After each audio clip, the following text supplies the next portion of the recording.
Let me welcome you to today's episode.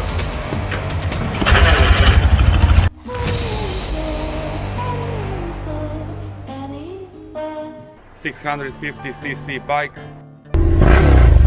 6 positions.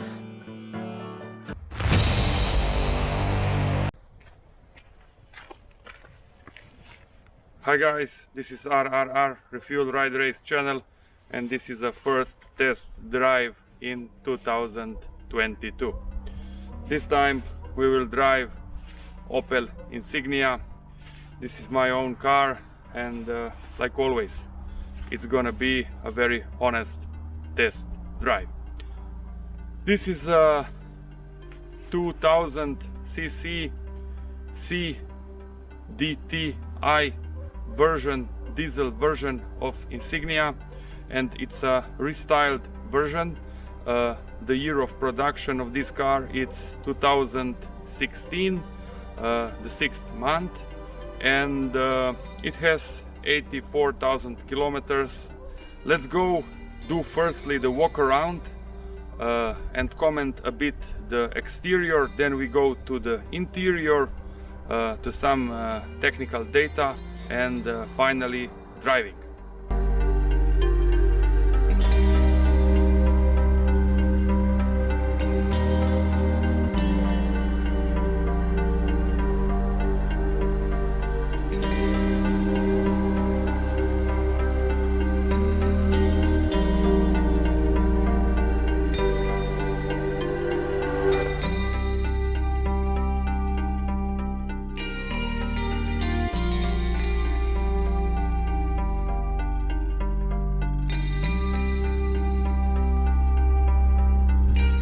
So this car has a quite attractive line. The exterior feels very modern, even though the first series of this car were made, let's say, already in 2009, and this is a restyled version.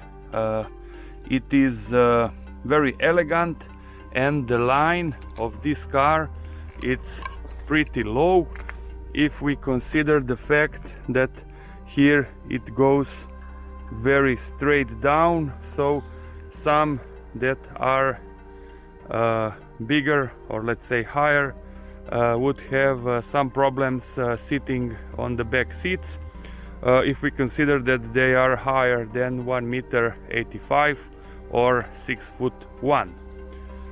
Otherwise, this is a OPC model, or let's say OPC equipment. So this car, it's a little bit lower, but it's not about the suspension, it is just about the line that it's down here. So this plastic, it's lower. The car has standard 18 alloy wheels, and right now these are winter tires, the same dimension as those used in the summer, so 245 45 18. It has xenon lights, and these are LED lights, as you see, a lot of chrome, so a very nice and elegant look.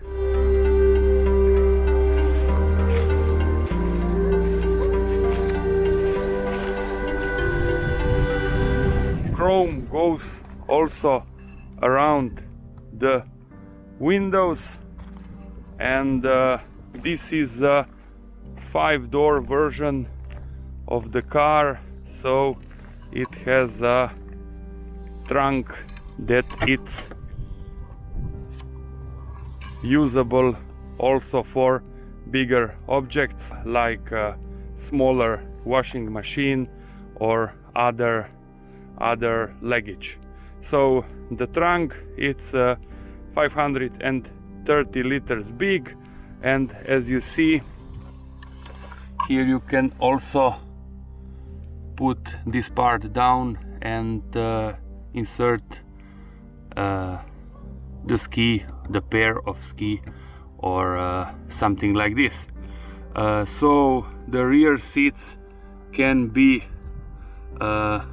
put down 1/3, 2/3, and overall it is a big trunk for almost anyone or for the whole family.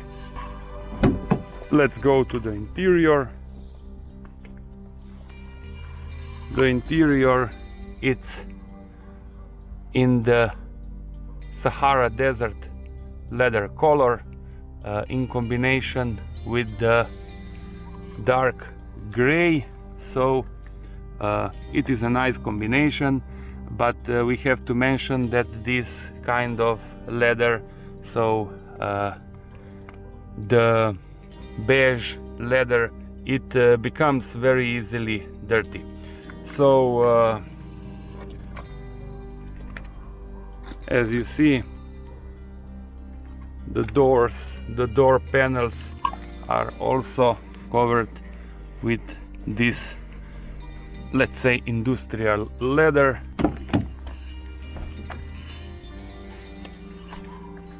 On the back seats there is space, but not like in other cars of this level. So like I said previously, if you are more than 185 centimeters tall, you will probably have some problems because of the roof, that it's very low here and very sporty, I would say, and maybe because of the space for the knees. And let me show you right now how it is to sit on the back seats of this car.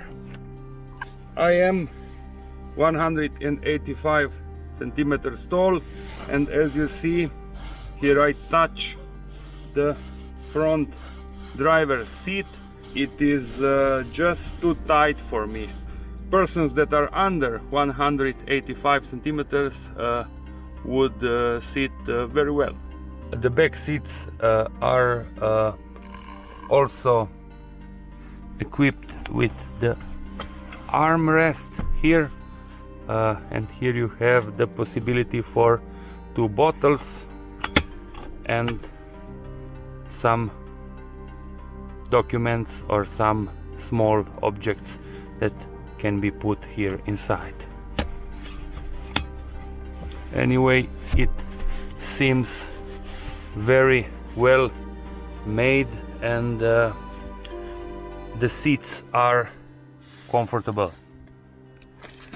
Sitting on the front seats, it's very comfortable, and as you see,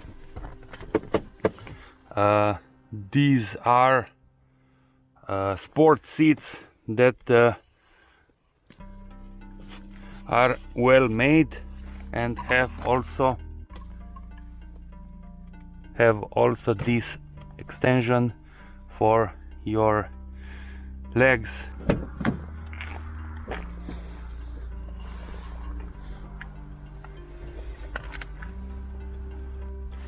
You have just a partly electric regulation of the seats, so if you would like to bring your seat a bit forward, you should do it manually, and for this you have that regulation. So sitting as a driver, it's almost perfect.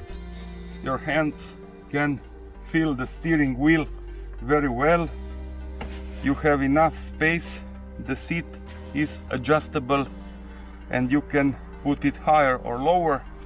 So the same it's with the steering wheel, and you have also enough space for your head. In front of you there is a big display. It is a TFT display, and all the functions of this car you can control also on this display and on this smaller display that you have in front of you when you are driving this car. So the steering wheel, it's big enough from the quality materials.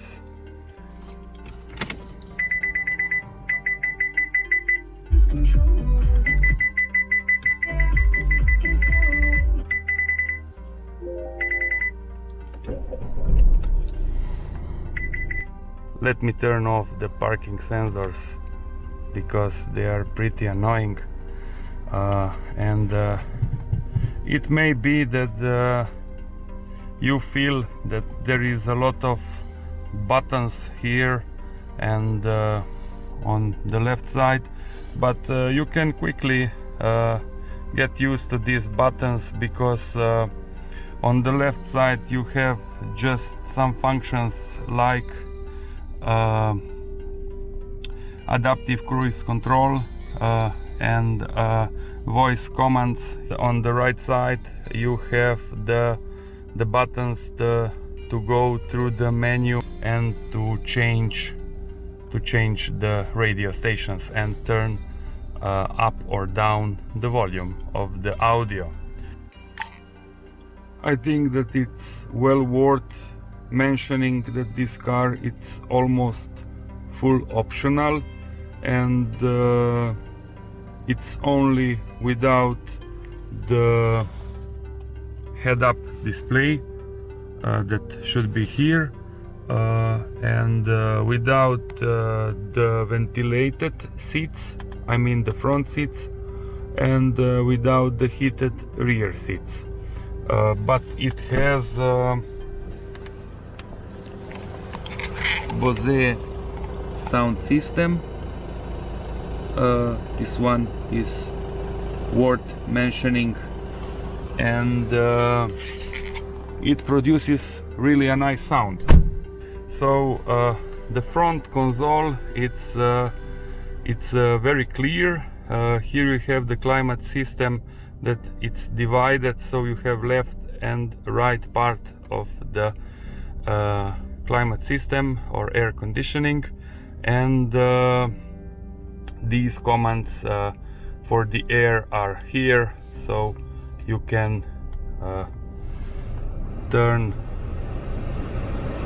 the higher or lower speeds of the vents very easily, and the climate system it's also here, so when the red light is on, the climate is working. So this is a automatic climate system, and this car has also the start-stop system that can be turned off if we press this button. One thing more, this car has also the heated seats, so the front seats are heated. All 4 electric windows.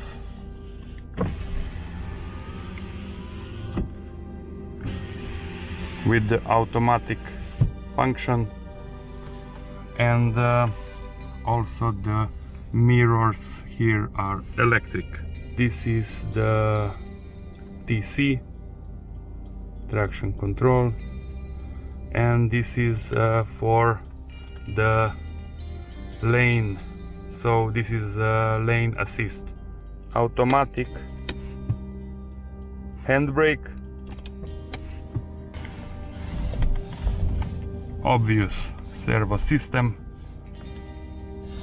and here you have the board computer. Right now I have a telephone connected, you see, Galaxy A12, and it works perfectly. And here it's also the navigation system, and let me show you the location of the USB port. So it is right here. You see, the USB key is inside. mirrors with two lights. This is a nice touch in this car, and also for the passenger. 1, 2. You have just the option for 2 bottles that can be covered, and another little tiny space here for keys or something like this, and here, but no big spaces in this car, at least not for a family that needs more space in any case. You see, these are the instructions for this car, and it almost fits the whole place, so it is just an average space in front of the passenger seat. And also here, this is just so very tiny, so you can, I don't know if the cigarettes can fit here for somebody who's smoking. No options for the glasses, so this is a minus, I would say. And one thing more I can say, because this is my own car, I feel that you see, you hear this plastic, it's not the most quality made, and probably the overall feel in this car, it's great, but some parts are, let's say, bad, to be honest.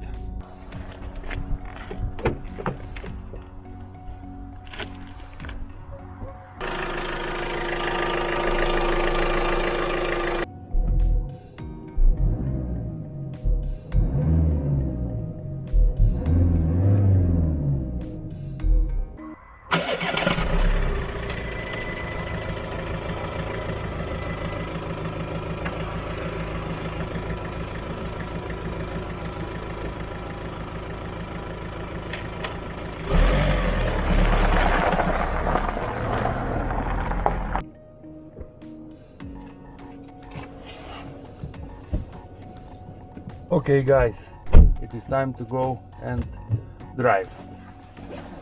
Let's go. So it has the front and the rear parking sensors, which is very good.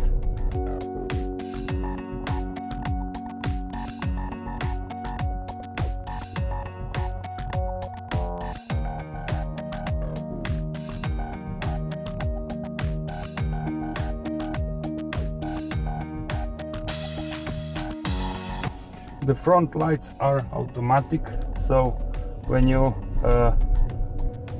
reach the tunnel, or you just are driving and it's getting dark, the front lights automatically goes on. So the general feel of this car, it's like driving a big limousine, and it also feels like this. The engine, let me first cover the engine. The engine has 170 horsepower, and it is the slightly renovated engine from the first version that had 163 horsepower, and as you probably know, had a lot of problems. This one should be better, and it has 7 horsepower more. This engine has peak torque at 1750 RPMs and 400 Newton meter. So let's say that this is a torquey engine, and the torque is like on these modern diesels, very low. So there is no need to use your gears a lot. Otherwise this engine has enough power, but the bad point of this car is that is very heavy, or let's say heavier than the competition, and it is 1613 kilos, so it is heavier than other cars like let's say Volkswagen Passat or BMW 3 or Mercedes C-Class. It's 4 meters and 84 centimeters, you don't feel it, and it is 1 meter and 85 centimeters wide, so it is wide, I would say, but you just don't feel it. So the car feels it's very light, and it is let's say also easy to drive, but when you accelerate you feel that this car is heavier than the others with more or less the same power, so 174 horsepower, and the top speed should be 225. I can say that I passed 200, but I'm not the one to push it to the limit, so 225 this one I did not reach yet. If I just mention some bad points of this car from the interior, I have to say that there is not a lot of space for some objects, like smaller objects, I don't know, to have your glasses maybe somewhere here or somewhere here. It would be a very nice option, but as you see it is not, and also these front space, it's just average, and you cannot put anything bigger inside. So even though this is a family car, it's not really meant for a big family, rather the family with maybe 2 small children and a couple, and this is how it is. This is how it is like. It feels sporty and very well planted on the road, also because of its weight and also because of the tires dimension. Okay guys, it's time to go on a highway and see what this car can do on a highway. The steering system in this car, it's appropriate. It feels not too heavy, not too light, and not too direct, so it's okay, I would say. The brakes are powerful, and the pedal feel, it's also very nice. So when you press the brake, it brakes, so there is not any hesitation.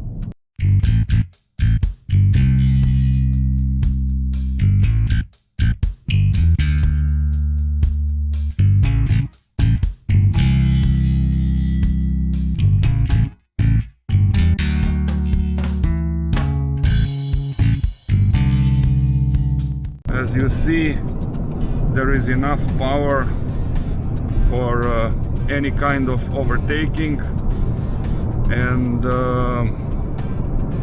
the car just goes.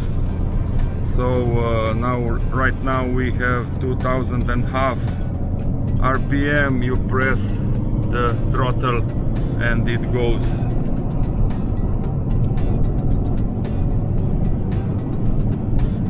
On the speedo we are right now at 150, so this car has enough power. It is not a sporty car, it is not a sports car, to be more precise, because it's too heavy, and steering in such short twisties would be a very hard work. So this car is meant to be driven on a highway. Let's check the RPM at 130. Now we are at 130 and the engine feels like 2300 RPMs. So very low, if we are honest, very low for a highway cruising. Okay guys, it's time to conclude. This was my Opel Insignia 3 pros and 3 cons. 3 pros. This is a very stable car, and it is a car that you like to drive. It has a powerful engine that also feels as such with its 400 Newton meters of torque, and it is a beautiful car from outside. So the style of this car, it's among those that would be categorized as a sporty limousine, and as such it's very nice to see on the road. Otherwise, 3 cons. It is a heavy car, I mean too heavy, according to the competition. 150 kilos more than other cars in this segment. The other thing, it's the interior, that it's not so well made, so plastic feel a little bit cheap when you press some parts, and also you don't have a lot of space for some small object like glasses or something like this. And overall, this car, it's not meant for a big family. Maybe this is also a minus, because sitting on the rear seats can be painful for somebody who is more than 185 centimeters tall. Thanks for watching. This was my honest test drive of this car. This is my own car. I hope that you like it, and like always, like, share and subscribe. Till the next one.